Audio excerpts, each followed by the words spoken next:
وزیر اعلیٰ بلوچستان میر سرفراز بگٹی نے واضح کیا ہے کہ ضلع شرانی کو ختم کرنے کا تاثر بے بنیاد ہے۔ ضلع شرانی کی حیثیت برقرار ہے، عوام کو اعتماد میں لیے بغیر کوئی قدم نہیں اٹھایا جائے گا۔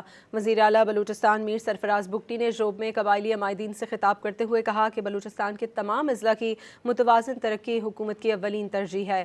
حکومت انتظامی بہتری اور عوامی سہولت کو مد نظر رکھ کر فیصلے کرتی ہے۔ ضلع شرانی سے متعلق امور پر مقامی ایم پی اے اور ضلعی انتظامیہ سے دوبارہ نشست ہوگی۔ انہوں نے ژوب آمد پر شاندار استقبال پر عوام کا شکریہ ادا کیا۔ وزیر اعلیٰ بلوچستان میر سرفراز بگٹی نے واضح کیا ہے کہ ضلع شرانی کو ختم کرنے کا تاثر بے بنیاد ہے۔ ضلع شرانی کی حیثیت برقرار ہے، عوام کو اعتماد میں لیے بغیر کوئی قدم نہیں اٹھایا جائے گا۔ وزیر اعلیٰ بلوچستان میر سرفراز بگٹی نے ژوب میں قبائلی عمائدین سے خطاب کرتے ہوئے کہا کہ بلوچستان کے تمام اضلاع کی متوازن ترقی حکومت کی اولین ترجیح ہے۔ حکومت انتظامی بہتری اور عوامی سہولت کو مد نظر رکھ کر فیصلے کرتی ہے۔